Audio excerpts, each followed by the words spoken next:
All right, guys, lesson 10-8, we're going to talk about equations of circles. We've been talking about all of our different properties of circles and how they interact with things like secants and tangents and chords up to this point. And now we're going to just get right down into equations of circles. We can write an equation for a circle just like we can write an equation for a line or a parabola. So we're going to do that, and we're going to graph those equations. We've got some new vocabulary here. This term locus. With respect to circles, we use this term locus, which means a set of points that satisfy a given condition.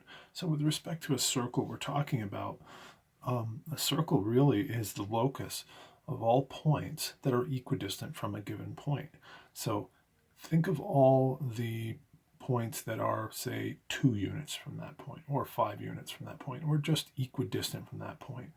And what you end up with is our circle. Every single point on the circle is equidistant from the center, so it satisfies that condition.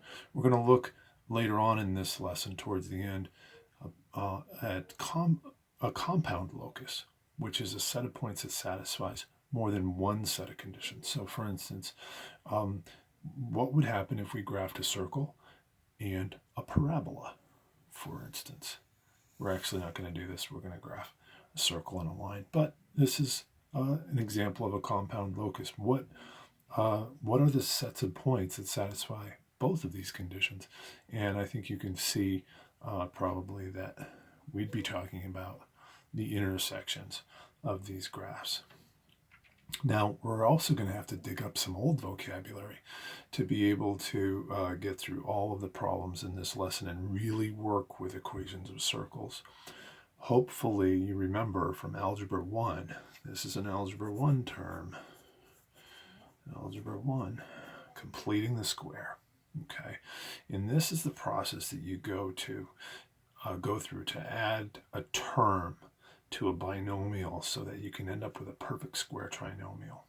Okay, oftentimes you'll have a binomial in the form x squared plus bx, and there's no plus c term on there, but you can add a term for c if you know what you're looking for that will turn your trinomial into a perfect square, so that you can take it and factor it into something that could be combined into, for instance, this form x plus h squared, because this equals x plus h times x plus h. You can see why we call it a perfect square. So hopefully you remember this process of completing the square so that we can work with parts of our circle equations to get them into a format that we can work with. If you don't remember it, that's okay. I'll review it and we'll talk about how to complete the square. Okay, we've got really just one big theorem in this lesson that we're going to work with. This is Circle Theorem 18, and it's basically telling us our standard form for the equation of a circle. If you know the center point of the circle, it's at, let's say, these coordinates, h comma k. If that represents the x and y coordinate of the center of your circle, and you know the radius of your circle is r units, then this equation right here, this is your standard form for the equation of a circle. X minus h squared plus y minus k squared will equal r squared. Okay. You'll also see this standard form referred to as center radius form sometimes. Okay. Now, normally what I've been doing is doing a separate lesson for the proofs of these theorems, but we can prove this one pretty quickly, and we're going to go ahead and do it now. Where does this come from? Hopefully, your pattern recognition radar is going off, and you're thinking, something squared plus something squared equals something squared. Sounds familiar, doesn't it? And one of my themes throughout this lesson on circles has been, isn't it interesting how triangles and circles are related? A squared plus b squared equals c squared. This really is just Pythagorean theorem. Okay, how do we know that? Well, let's go ahead and just take our circle here, and I'm going to draw a horizontal line, just extending out from the the center of the circle. Just going to draw this line out. Good. And I'm going to drop a vertical line from this point, x comma y, that is on the circle. I'm just going to drop a vertical line here. Okay. And you know, this is a process that we went through when we learned the distance formula, so this should not be unfamiliar. What are the lengths of the legs of this triangle that I just created? If this point, the center point here, has an x-coordinate of h, and this point up here on the circle has an x-coordinate of x, then how long is this leg? This leg is x units minus h units. That's the length of that side, right? How about this side of the triangle right here, this guy? Okay, if my point on the circle is up here at y, and the center of my circle is down here at k, then this side of the triangle must be y minus k, right? So now when we go to do Pythagorean theorem on this, because this is a right triangle, we get x minus h squared plus y minus k squared will equal the hypotenuse squared, which in this case is r squared. Pretty neat, huh? Okay, let's try a couple of examples with our standard form now that we've got this. And let's just rewrite it up here. We've got x minus h squared plus y minus k squared is going to equal r squared. That's our standard form. Hopefully you'll be able to remember it. Could we write the equation of the circle with a center at 8, at 4, comma, negative 4, and a radius of 7? Okay, now I recommend just writing out what you know and plugging it in. Do we know h here? Do we know k? And do we know r? In this case, h is 4, k is negative 4, and the radius of the circle is 7. Let's go ahead and plug those in. X minus h, so that'll be x minus 4, plus y minus k. You want to watch your signs on these. Y minus negative 4 is the same as y plus 4, isn't it? Okay, so watch your signs when you're working with these. And r is 7, and 7 squared is what? 49. That is our equation for this circle. If you draw the center of the circle here, and you swing with your compass a radius of 7, then you've just created the circle. His equation is that.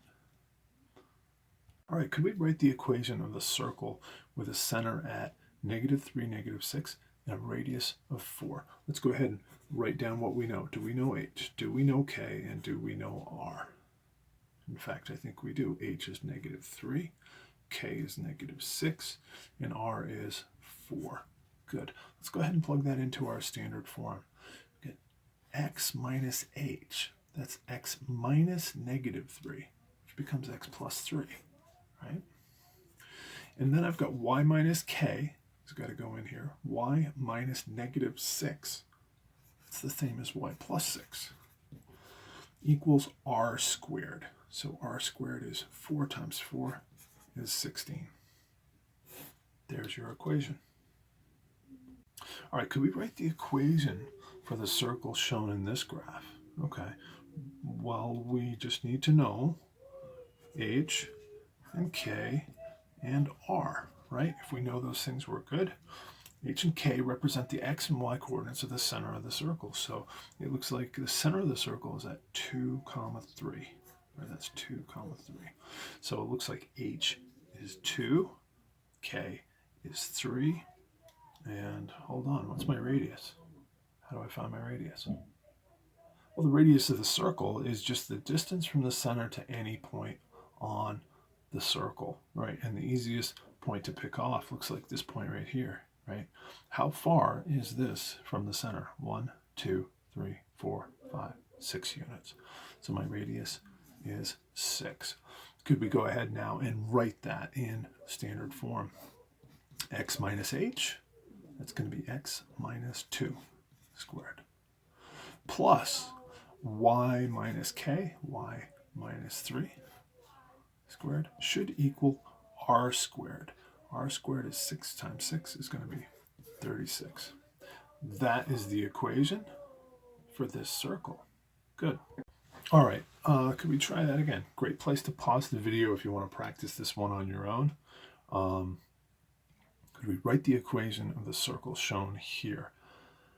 Okay, we need to find h and k and r, and then we'll plug them in. H and k represent the coordinates of the center. Where is the center of this circle? It looks like we're at -1, 2, 3, 4, 5. -5 is my x coordinate, and my y coordinate is +2. Good. So h is -5, k is +2, and my radius is the distance from the center to the edge of the circle. 1, 2, 3, 4 units. Good. So our radius is 4. All right, let's plug this into our standard form. X minus h. X minus -5 is the same as x plus 5 squared, plus y minus k squared. Y minus k will be y minus 2 equals r squared. And r squared, 4 squared is going to be 16. There we go. There's your equation for that circle. All right, if they give us an equation, could we take it and graph it? Well, I recommend the same process. Why don't we pull out of our equation what we know about h and k and r? Okay, from this equation, what's h? If this is x minus h, then h must be -7, right? X minus -7 gives me x plus 7. Okay, so you do have to kind of watch for the signs as you're putting the equations together or pulling them apart into their components so that you can graph them. What's k here? This term should be y minus k squared, y minus 2. So k is 2. Good.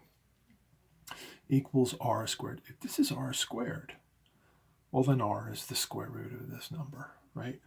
So our radius is 4. All right, let's go ahead and graph this.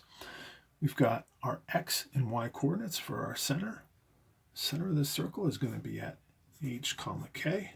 It's going to be at -7, 2. Good. Let's plot that. -1, 2, 3, 4, 5, 6, 7, and up 2. There's the center of my circle.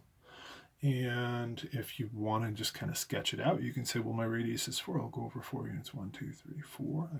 I know I'm going to pass through that point. You could go up 4 units. 1, 2, 3, 4. You know you're going to pass through that point at the quadrants of the circle. You could come down 4 units. 1, 2, 3, 4. And say I'm going to pass through that point. And you can go left 1, 2, 3, 4. Say I'll pass through that point. And if you want, you could sketch it on there. You could also, if you want to be a little neater about it, you could grab your compass and you can say, I'm going to set my radius to 4 units. You could set it to 4 units anywhere on your graph, as long as your graph is consistent and to scale. And you can set this at the center point of your circle.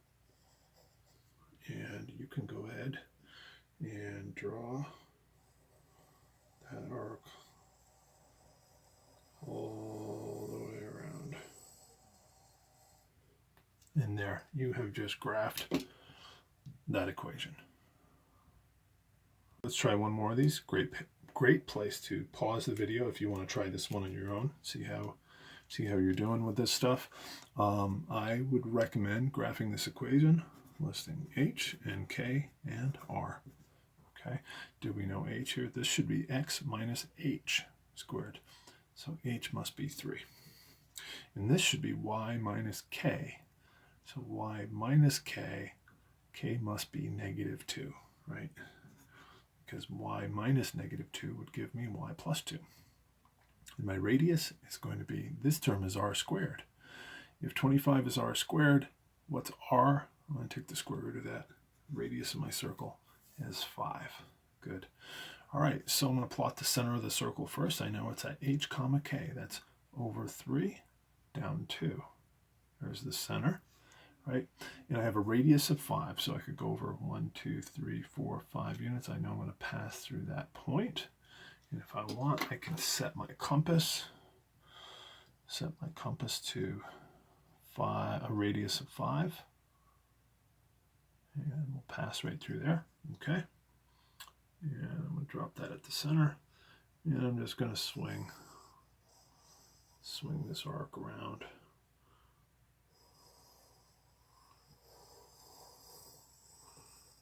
I'm going to end up with a nice circle that represents that equation right there. Okay, just a little bit of a twist here. They want us to write the equation of the circle that has its center at -4, 3 and passes through this point 2, 3. So you can see what they did here. They didn't tell us the radius. Wonder if we could figure it out. If the center of the circle is at -4, 3, then we do know h and we do know k. We just have to find some way of coming up with r. H is -4, k is 3. Okay. So how are we going to find r? Why don't we go ahead and just plot the center of the circle and then plot this point that's on the circle. And then I think visually we'll be able to see how we're going to find r. If the center of the circle is at -4, 1, 2, 3, 4, +3, there's our center. And the circle passes through this point 2, 3, 2, 3. Oh, well, guess what? That's not so bad after all. I think I can figure out my radius because I just got to count over 1, 2, 3, 4, 5, 6 units.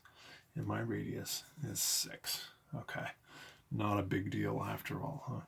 I'll just plug in x minus h. X minus -4 gives me x plus 4, right? Plus y minus k, y minus 3 squared is going to equal my radius squared. So 6 squared is going to be 36. There's the equation of that circle whose center is there and happens to pass through this point. Let's try another one of those. This one's got a little bit of a twist to it, but I think we can do it. We want to write the equation for this circle. We do know h, we do know k. It passes through point 1, 1, so we don't know the radius, but perhaps we can figure it out. Center of our circle is at -3, -2. This is h and k.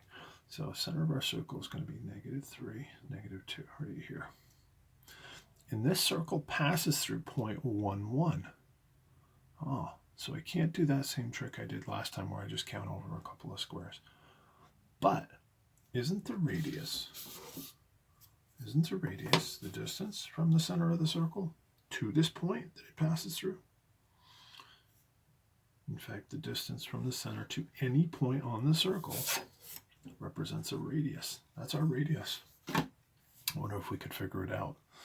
Well, could drop a little distance formula on it, right?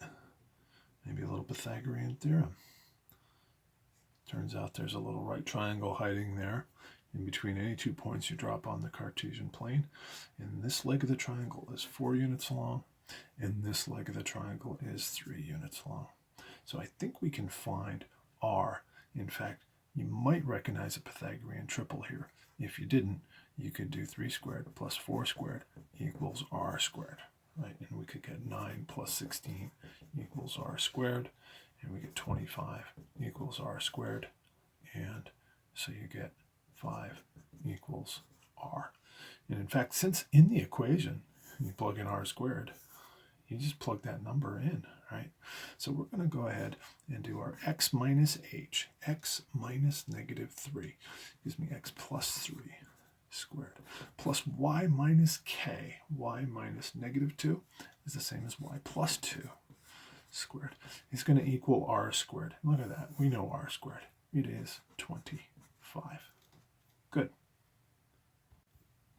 All right, I want to wrap up the first half of this lesson with one more problem that's got just a slight twist to it, but I think we can work this out. This time they want us to write the equation of the circle with a diameter that has endpoints at -2, 4, and 6, -2.